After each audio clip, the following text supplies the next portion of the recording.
Welcome back to Required Reading, where we're continuing our read of the novelization of the movie Gremlins by George Gipe. This week, we're reading Chapter 10. It was ironic, Gizmo mused sadly. Once again, he had become a pariah, if not an object of outright loathing. The process of alienation was a familiar one, but he had been spared it for nearly 4 decades, since the China Sea crossing, in fact. How strange it was that a gentle and adaptable creature such as himself should be subjected to prejudice only by his own species. It was at times such as this that he nearly hated Mogwai, his creator. His genetic miscalculations assured that minority Mogwai, of which Gizmo was one, would be instantly recognized and hated by the majority. Physically, they all looked approximately the same. The massive differences were internal, involving character, ambition, desire for peace. So indelibly were these differences etched in the personalities of every Mogwai that there was no hiding or disguising them. Stripe was barely an hour old when he knew Gizmo was one of them. "So," he said coldly, "we've encountered one of the Eternal Ones. You are that, aren't you?" Gizmo did not have to respond. Stripe knew the answer even as he asked the question, and it infuriated him. "It's not fair that you should be allowed such a long life, and we such a short one," Stripe hissed in Mogwai words. It was an accident of Mogwai's creative process, Gizmo replied softly. "You also have more knowledge than we," Stripe charged. "More life and more knowledge. Why don't you share both with us?" It's not possible.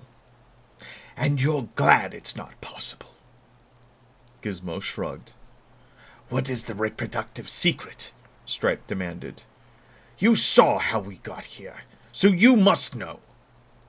Why do you want to know? Gizmo asked. "We want there to be more of us.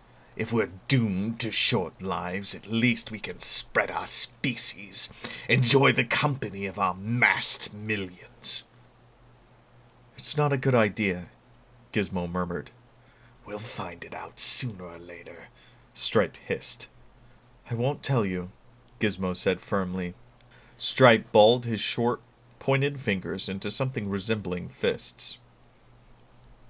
"I want to kill you," he said coldly. "But I can't. Something is holding me back." It's the one responsible emotion Mogwai was able to keep in us, Gizmo explained. We're incapable of killing each other. "You have other information we need," Stripe continued. "There's something that can kill us in large doses, causes pain in smaller doses. What is it?" You will find out soon enough. "Chetswaba!" Stripe rasped, swearing in Mogwai. "Why must you be so secretive?" It's my only weapon. "There is another thing we must find out," Stripe persisted. "We are capable of becoming larger, more powerful. What causes that?" I can't tell you. "You can't or you won't." I won't. "It's foolish of you to withhold that. Why not use it for yourself at least?" Because then I would become one of the majority, with a brief and violent life. "We'll find out what it is," Stripe promised. "It's a simple thing. Intuitively, I know that. It can elude us only so long." Perhaps much longer than you think, Gizmo countered. Perhaps it will elude you for your entire lifetime. Stripe ground his teeth angrily. "Tell us now, and we'll go easy on your friends." No. When you change, you'll forget. I've seen it happen before. "Very well," Stripe muttered. "Be uncooperative, if you want. But we're going to find out what we need to know to escape these puny bodies and create more of us. And when we do..." Gizmo managed to face the infuriated Stripe with a determined look. I think you're going to spend the rest of your lives in this room under very careful supervision, he said evenly. My new master is a very responsible young man. He's absorbed the Chinese man's wisdom, and I seriously doubt he'll give you the opportunity to enjoy your wicked ways. As he recited this speech, Gizmo did not truly believe his own words, but they sounded persuasive enough. But there are others, Stripe shot back. They will be careless, especially now that I have instructed my 4 partners to be judicious in their choices of pranks. Fortunately, your new master corrected the mess we've made last night. Seeing that could have put the others on their guard, but now they will let us roam free. Gizmo sighed. What Stripe said was probably true. His only hope was time was on his side, that these new Mogwai would expire in captivity before they could do any damage. A few hours later, a smiling Stripe trundled into Billy's room and shook Gizmo awake. Claw is dead, he said simply. Now there are only 4 of you, Gizmo replied. Why does that seem to make you happy? It's the manner in which he died, Stripe said. Ever since we arrived here, I've felt an instinctive fear of the occasional flashes of bright light we've been exposed to. This afternoon, when the lady let us explore the house, Claw went onto the back porch and was locked out. Before he could get back in, the sunlight destroyed him. So now we know an important secret of staying alive, which explains why this room is so dark. Gizmo sighed. Yes, it's true. My intuition tells me there are 3 mysteries I must solve, and one is solved already, Stripe gloated. Next, we must find out how we can reproduce. Third, we must learn how to become more powerful. Are you sure you don't want to tell me everything now and save both of us a lot of trouble? I'm sure, Gizmo replied. All right, Stripe said, his eyes narrowing. When we find out on our own, it will make what we do even more enjoyable, and all you'll be able to do is stand by helplessly. With a sneer, he curled himself into a ball and closed his eyes. He was soon asleep, but Gizmo, his mind racked with memories and fears for the future, found no solace in the rest of the afternoon.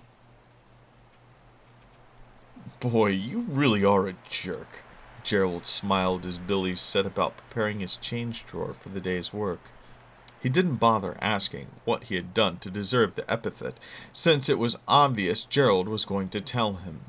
The puzzling thing to Billy was why Gerald had waited until Kate had gone on an errand to start haranguing him. Usually he enjoyed having an audience. Just give me the bottom line, Ger, he said now, noting with satisfaction that his nemesis still flinched with anger whenever he used his nickname. Okay, Gerald laughed. The bottom line is, you really are a fool for standing up Kate. Did she tell you that? Not exactly, Gerald said. I was in Dory's last night about 11. Kate was there, so I asked her if she needed a ride home. She said no thanks. Billy was coming by. Fortunately, I'm a very tough and persistent customer. Otherwise, I'd have taken no for an answer and slunk home. But not Gerald Hopkins.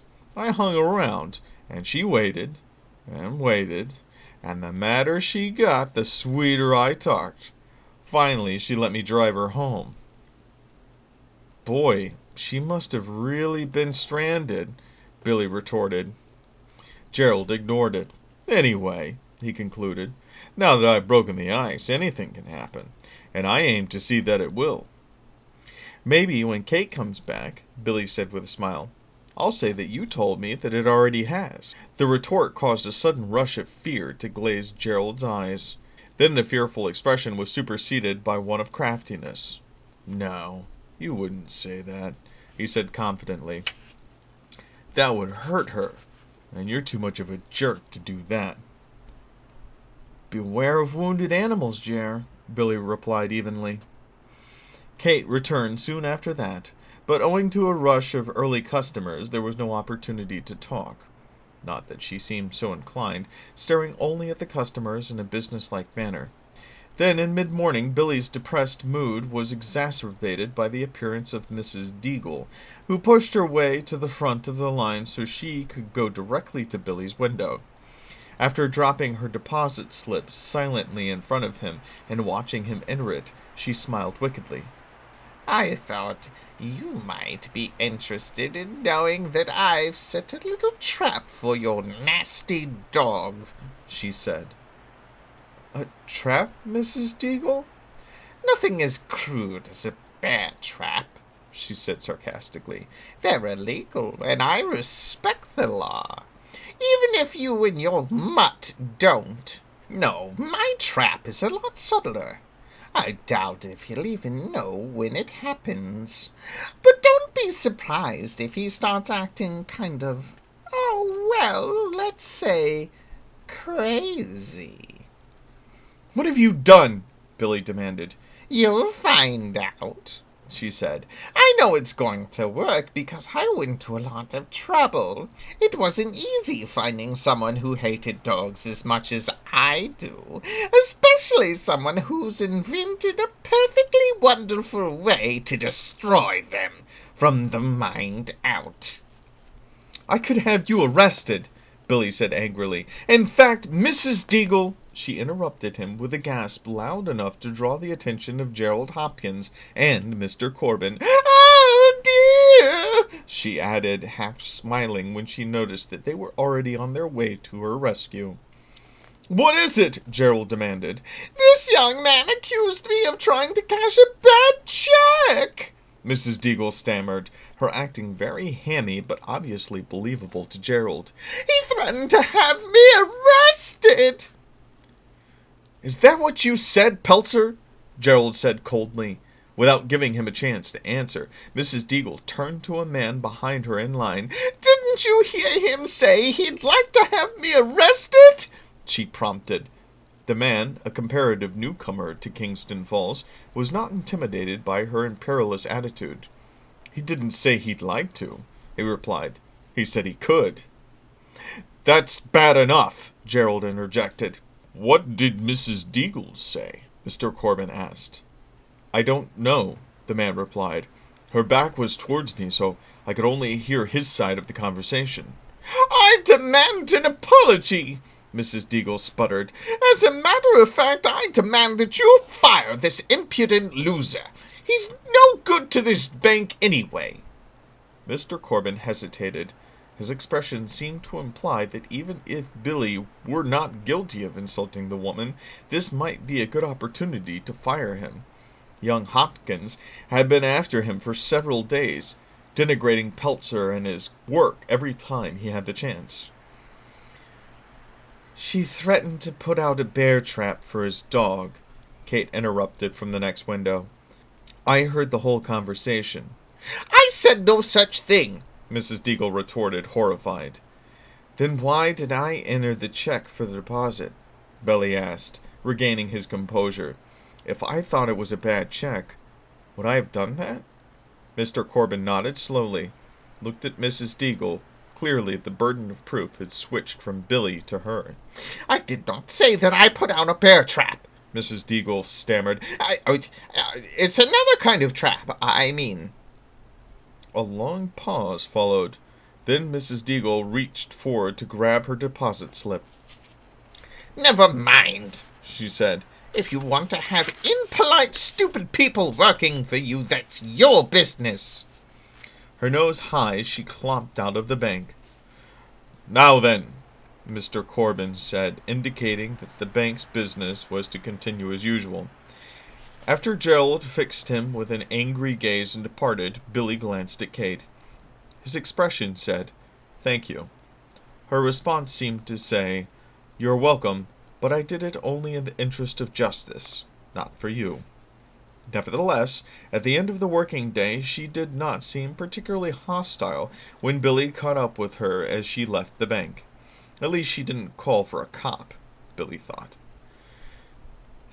I'd like to tell you what happened last night, he said. "It's not necessary," she replied. "As several people have told me recently, I'm a little crazy about Mrs. Deagle's takeover plan. It's foolish of me to think everyone is as concerned as I am, particularly late at night when it's nice and warm inside."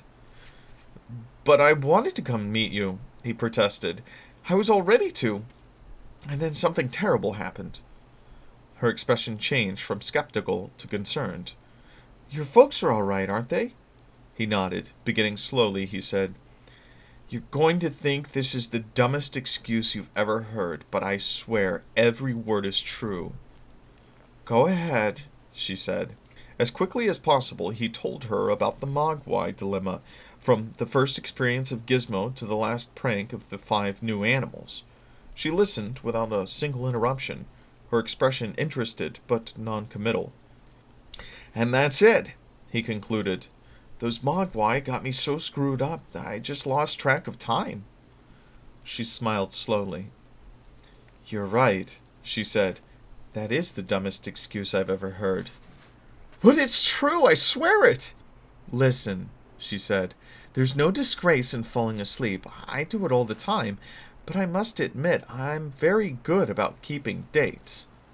Trying desperately to think of some way of making his story more plausible, Billy heard the familiar voice that solved his problem. It was Pete. Ignoring Kate, the youngster grabbed Billy's sleeve and said, a bit breathlessly, "Come on, Mr. Hanson's waiting for us. He'll look at those things now." "Don't you have to be a Christmas tree?"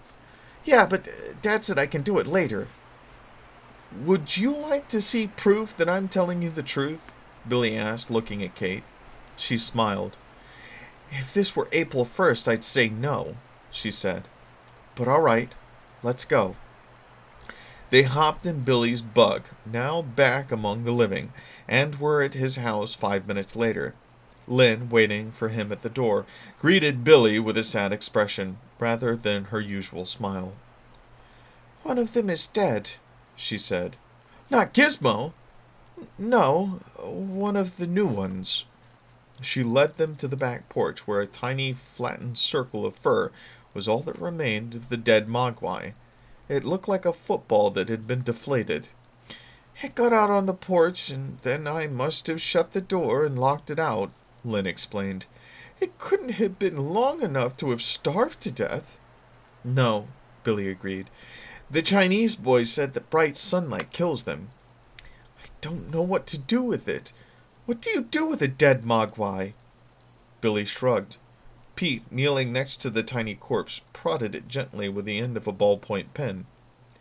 "It looks like it's really drying up fast," he observed. "I'll bet you if it leave it here for a couple of days, there won't be anything left but a little fuzz." "Don't touch it, Mom," Billy said. "At least not till we get back from the school. Mr. Hanson, my old science teacher, is going to examine one for us. Maybe we'll know more about it after that." Lynn was only too happy to go along with his wishes concerning the dead Mogwai. She was less agreeable about his decision to take one of them out of the house. "Do you think that's wise?" she asked. "If it got away—" "We won't let it get away," Billy assured her. "Besides, how are we going to find out what they are if they stay cooped up all the time?" A minute later, the 4 of them were in Billy's room, looking at the 4 curled-up balls of fur in the corner, and about 6 feet away from them, the wide-awake Gizmo. "Here, Kate," Billy said. "This is Gizmo. He's the best one. Would you like to hold him?" She said a bit hesitantly. "Sure." Holding the soft creature, which almost seemed to smile at her, Kate was alternately enchanted and horrified. The animal was unlike anything she had ever seen or even read about. That, coupled with the fantastic story of how they had reproduced, made her blood run a bit cold. "Maybe we should take Gizmo to Mr. Hanson," Pete suggested. Billy shook his head. "But suppose the other ones are different," Pete said, not without logic. "You haven't seen them reproduce, have you?" "No." "Well, suppose they can't do it." "Then it's too bad," Billy replied. Mr. Hanson will still be able to examine the one we take him and tell us if it's a new species or not. Later, if he needs to see the water thing, maybe we'll have to take him Gizmo. But he's my favorite. I don't want to take a chance on him hurting him. With that, he gently pulled one of the other Mogwai from the somnolent mass, put it into the shoebox they had decided to use, and closed the lid firmly. Halfway to the junior-senior high school, Billy looked at Kate, who was holding the shoebox on her lap, both hands tightly clasped over it. "Well," he said, "do you still think I was lying about last night?" Smiling, she shook her head. "Even if the part about the water is made up, it's still a great story," she said. It had been nearly 3 years since Billy had walked down the main hallway of his old school. Now deserted except for a few teachers and maintenance people, it seemed smaller than he remembered. The hallways actually looked shorter, the walls closer together. Was it possible to shrink an entire school? He smiled, realizing that the mind could perform such a trick quite easily. Peeking into classrooms that should have been familiar but were not, he experienced a feeling of loss, as if all evidence of his ever having been there had been erased. They probably even sanded down the initials I carved in every homeroom desk, he thought glumly. They entered the science classroom, and Billy shook hands with his former teacher. A few moments later, Roy Hanson looked at his watch, realized it was nearly dinner time, and decided to answer the kids' questions as quickly but politely as possible. Although he had agreed to examine it when Pete had asked, he had not really listened to his story, which sounded off the wall and disjointed. He probably had a muskrat or a shrew or some other animal he'd never seen around his house, and inspired by the lecture on new species, had visions of discovering some missing link. Still, Pete was at least interested, and it would not do to discourage or ridicule him. "All right now," Roy said. "Let's see what you have in here." As he started to open the box, Billy held up his hand. "Wait, sir," he said. "There's too much light. It may even be enough to kill him in a few minutes." Hanson turned off the overhead lights. "How's that?" he asked. "We'd better pull the shades just to make sure," Billy urged. Hanson did so, wondering if he had a monster on his hands. But it would take only a few minutes to examine the creature, probably less time than it was taking to get the proper amount of subdued illumination. "That's fine," Billy said finally. Hanson smiled, opened the box, and looked inside. "Good Lord," he said slowly. He had never seen such an animal. Touching it gently, he took its pulse, which was incredibly slow for what seemed to be a mammalian, and stroked its soft fur, which was subtly different from every other wild or domestic animal he'd encountered. "I don't know what this thing is," he confessed. Pete smiled broadly. "It's a new species. We'll be rich, won't we? Tell me we'll be rich." Hanson smiled. "I can't promise that," he said. "Maybe my knowledge is incomplete. I thought I knew every type of animal on this planet. But this is certainly a new one on me." He looked at Billy. "Where did you get this?" he asked. "My dad brought it back from Chinatown." "No papers or anything came with it?" Billy shook his head. "Do the thing with the water," Pete urged. "What was that?" Hanson murmured. "I told you," Pete said. "The thing makes another animal when you put water on it." Roy recalled a garbled description of the creature's reproductive technique, something about a drop of water, but at the time it had seemed like more of Pete's ramblings. Now he was inclined to be more respectful. "Just one drop, though," Billy said. "We don't want to make any more than necessary." Hanson nodded, located an eyedropper, and loaded it from the sink. "1 drop of water coming up," he said. He paused. "On the back," Billy said, sensing the reason for his hesitation. Holding the Mogwai in one hand, Roy allowed a single bead of water to fall onto its back. For a long moment nothing happened. Then the crackling sound started, and the creature began to shriek wildly. Kate, her hands over her face, leaped back, then slowly spread her fingers to peer out the Mogwai's writhings. A minute later, as the frying sound reached a crescendo, a huge blister grew, abscess-like, on the Mogwai's skin, gradually broke apart, and emitted a ball of fur onto the lab table. The four watched as the sound diminished and the Mogwai's suffering obviously subsided. "I can't believe it," Roy murmured. The furball was growing, gradually forming itself into a miniature version of its parent as it expanded. "It's incredible," Roy breathed. "Looks like we got us our own little Christmas miracle." Another minute passed, all of their eyes still on the growing new Mogwai. "It'll keep growing until it's as big as the other one," Billy said. "That'll be a little while."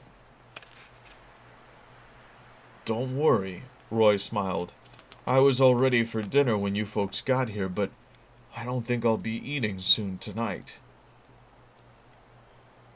"What'll we do next?" Billy asked.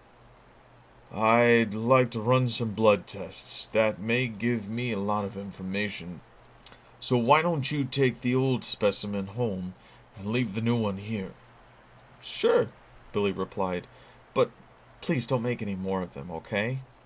"You can bet on that," Roy assured him. "Not until I'm darn sure what these babies are." The three young people left then, discussing the phenomenon animatedly until they were nearly home. Then Billy grimaced and slapped his head to his forehead. "What is it?" Kate asked. "I forgot to tell him not to feed him after midnight," he said, disgusted with himself. "Don't worry," Pete said. "I'll stop by after I do my Christmas tree routine. It'll only be 8 o'clock. "You won't forget?" Pete crossed his heart. "Word of honor," he promised. "May I turn into a Christmas tree forever if I forget." So I thought, considering that there was a little bit of a gap between chapters for this last 2 weeks, that today maybe we could do 2 chapters. So without further ado, let's move on to chapter 11. Pete forgot. All right, well, thank you for joining us today on Required Reading. Join us back next week when we are reading chapter 12. And don't forget to like and subscribe and check out our other shows. News, Roach Riffs are both fantastic shows that we appreciate your patronage at. And also check out the link in the description for different types of merchandise. I think we've got some mugs and t-shirts and all kinds of fantastic stuff. So we definitely appreciate any dollars that could be passed through that way. But other than that, have yourself a fantastic week, and we will catch you here next time.